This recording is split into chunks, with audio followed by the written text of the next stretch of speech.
Qu'est-ce qu'une action? Une action est un titre de propriété qu'une société anonyme ou une société en commandite délivre à son acheteur. Ce dernier obtient ainsi une partie du capital de la société ainsi qu'une partie de tous les bénéfices qui peuvent en découler. Le propriétaire d'actions dans une entreprise est appelé actionnaire. Un actionnaire est donc une sorte de copropriétaire de la société. Les actionnaires majoritaires ont d'ailleurs une voix très importante dans la prise de décision. Le pourcentage de leurs titres de propriété leur permet d'influencer grandement l'avenir de la société. Il existe plusieurs types d'actions. Chacune a des spécificités et des engagements qui diffèrent des autres. Nous avons donc les actions cotées et non cotées. Une action cotée est un titre de propriété qui peut être acheté ou vendu sur le marché des actions que l'on appelle la bourse. Son prix est fonction de l'offre et de la demande sur le marché. Plus la demande est supérieure à l'offre et plus le prix de l'action grimpe. Une action non cotée, par contre, s'échange hors du marché boursier.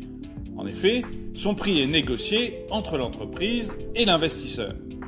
Lorsque les deux s'entendent, l'acheteur obtient une partie du capital de l'entreprise en échange d'une somme d'argent. Les actions nominatives ou au porteur. Ce sont des actions cotées en bourse qui sont soit abritées sur un compte par l'intermédiaire duquel toutes les transactions sont effectuées dans le cas d'actions au porteur, soit inscrites sur le registre juridique de la société qui connaît ainsi le nom des actionnaires concernés et peut même les faire jouir d'avantages spéciaux dans le cas d'actions nominatives. Les actions au porteur sont plus souvent cédées que les actions nominatives. Les actions ordinaires. Elles accordent des privilèges administratifs à leurs détenteurs. Ils peuvent recevoir des informations sur la gestion du capital de l'entreprise, ils peuvent voter au cours des assemblées générales des actionnaires et recevoir des dividendes. L'action ordinaire, c'est l'action dont vous entendez parler tous les jours. Les actions de préférence. Les actions de préférence offrent soit des avantages financiers, soit des droits administratifs supplémentaires. La combinaison des deux avantages dépend de la législation et du statut de la société. Les titres apparentés. Ces titres sont des bons attribués aux actionnaires d'une société leur permettant d'acquérir de nouvelles actions.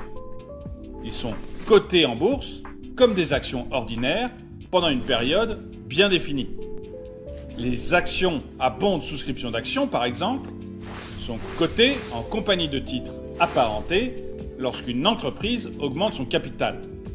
Ces différents types d'actions sont accessibles pour la majorité des personnes qui ont les moyens d'acquérir un peu de capital d'une société ou de s'offrir un portefeuille d'actions.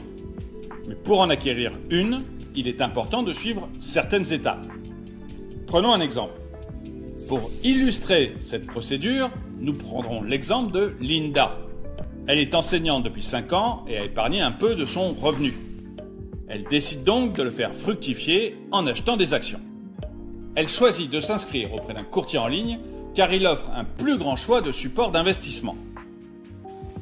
Ensuite, elle ouvre un plan d'épargne en actions, un PEA. Ce dernier ne s'applique qu'aux actions situées dans l'Union européenne et aux personnes dont la résidence fiscale est située en France. Il est soumis à un faible taux d'imposition sur les bénéfices de ces actions. Linda a décidé d'investir de l'argent tous les trimestres. Ainsi, tous les 3 mois, elle achète des actions pour un montant de 1 000 €. Puisqu'elle n'a pas le temps de suivre à la loupe tous ses investissements, elle a opté pour un fonctionnement automatique. Son courtier s'occupe de tout et le virement est fait directement sur son compte. Chaque année, elle se renseigne auprès de celui-ci sur l'évolution de ses placements et sur les gains engrangés. L'an dernier, la bourse a augmenté d'un peu plus de 26%. Cela veut dire que les 1 000 € qu'elle a investis en début d'année sont devenus 1 260 €.